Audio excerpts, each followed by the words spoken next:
Kemudian selanjutnya, setelah kita mempelajari jenis-jenisnya, sekarang kita pelajari fungsi-fungsinya, fungsi-fungsi noun.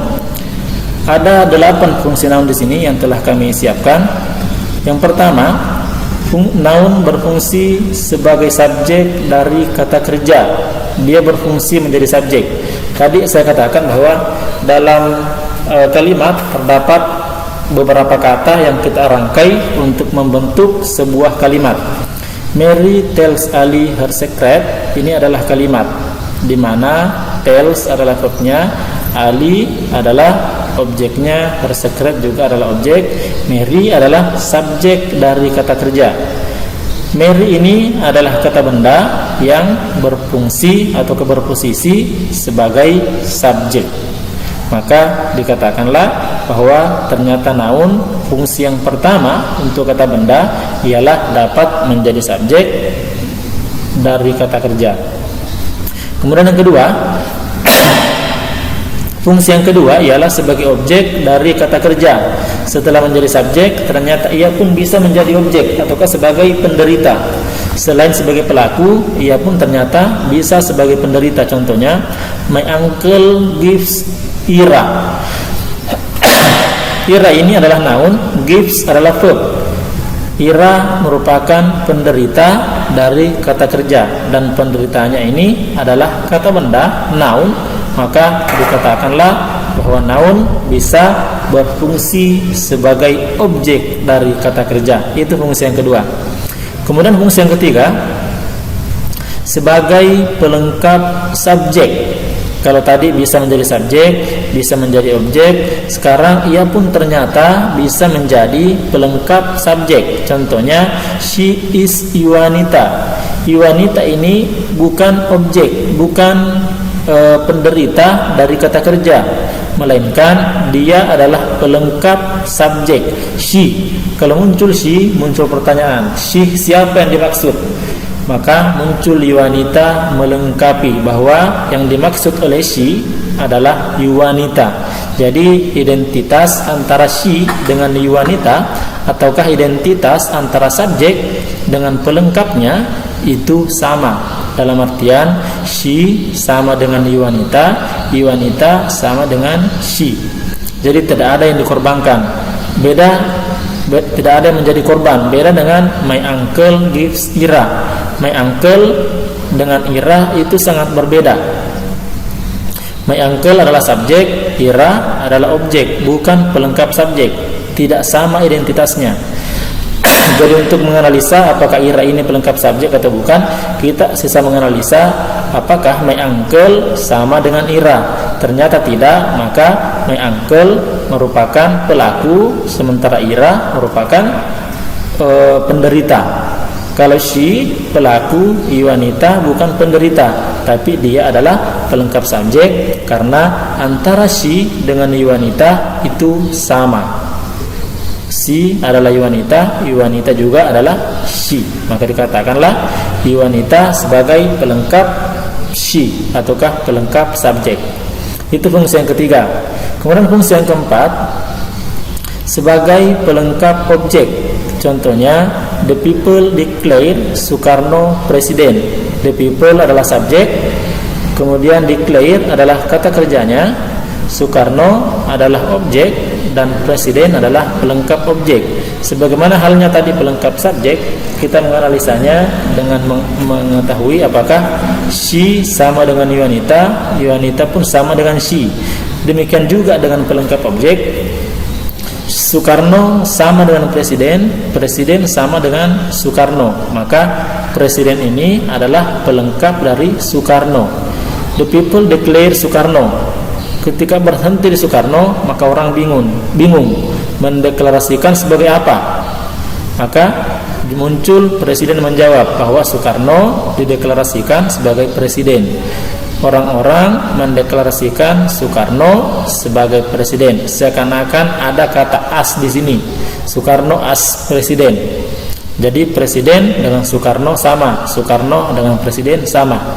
Sama antara objek dengan pelengkap objeknya. Itu fungsi yang keempat. Kemudian fungsi yang kelima, sebagai objek dari preposisi. Contohnya in Makassar. In ini adalah preposisi, Makassar adalah objeknya. Yang menjadi objek di sini ternyata adalah kata benda. Maka fungsi yang kelima dari kata benda atau noun ialah bisa menjadi object of preposisi atau objek dari preposisi, kata depan.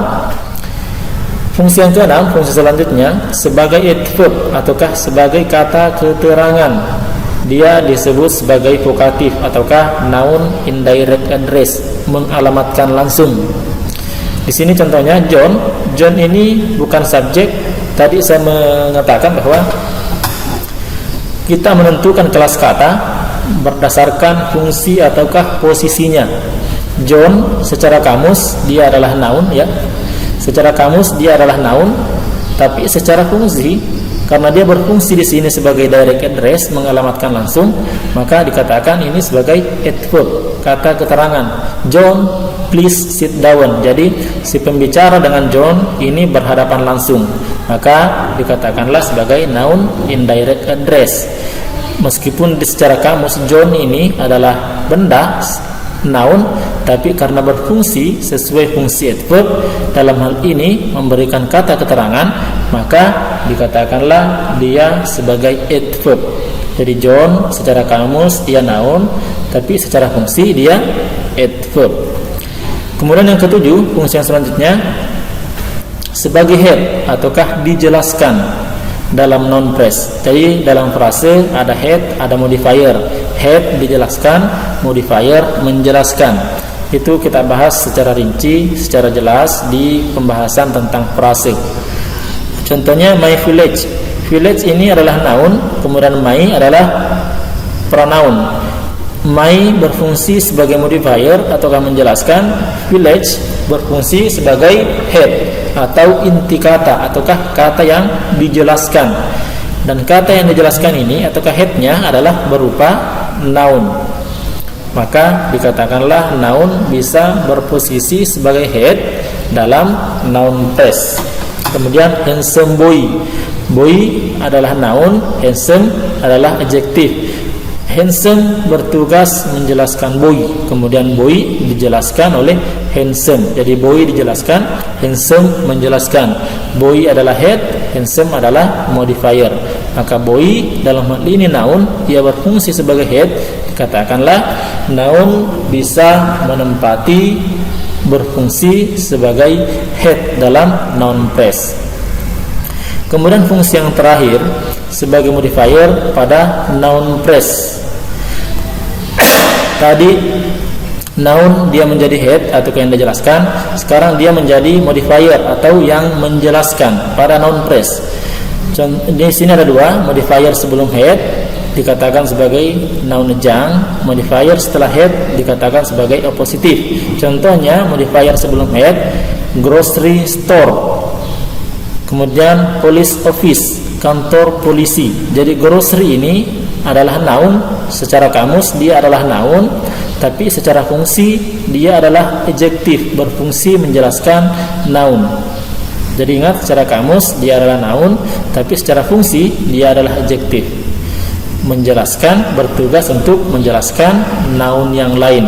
Demikian ini police office, noun secara kamus, tapi secara fungsi dia adalah adjektif, karena pada hakikatnya hanya adjektif yang boleh menjelaskan noun. Ingat, hanya adjektif yang boleh menjelaskan noun, tidak boleh noun menjelaskan adjektif.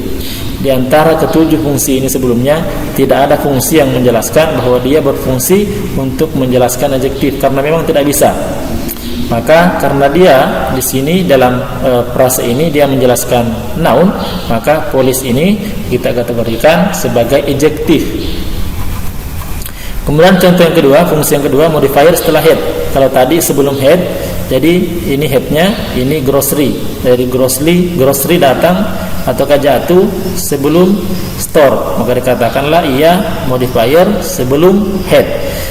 Dan juga ada modifier setelah head. Headnya adalah my friend. Daniel adalah modifiernya. Dia menjelaskan my friend. Daniel menjelaskan my friend. Daniel ini secara kamus ia adalah noun, tapi secara fungsi dia adalah adjektif berfungsi menjelaskan noun. Karena sekali lagi saya ulang bahwa yang boleh menjelaskan noun hanya adjektif. My friend Daniel, my friend sama dengan Daniel. Daniel berfungsi menjelaskan friend, dalam artian friend ini adalah headnya, sementara Daniel adalah modifiernya. Modifier setelah head. Kalau ini modifier sebelum head, ini modifier setelah head. Itu fungsi-fungsi daripada noun. Kemudian di sini ada catatan, declare ini adalah kata kerja yang bisa diikuti oleh pelengkap objek berupa noun. Lihat lampiran. Selengkapnya lihat lampiran. Pelengkap objek ya. Declare Soekarno ini adalah objeknya. Presiden adalah pelengkap objeknya, dan pelengkap objeknya ini adalah berupa noun. Masih ada beberapa kata kerja yang lain yang fungsinya ataukah jenisnya sama dengan declare, yang bisa diikuti oleh objek ataukah pelengkap objek berupa kata benda. Oke, demikian pembahasan tentang noun.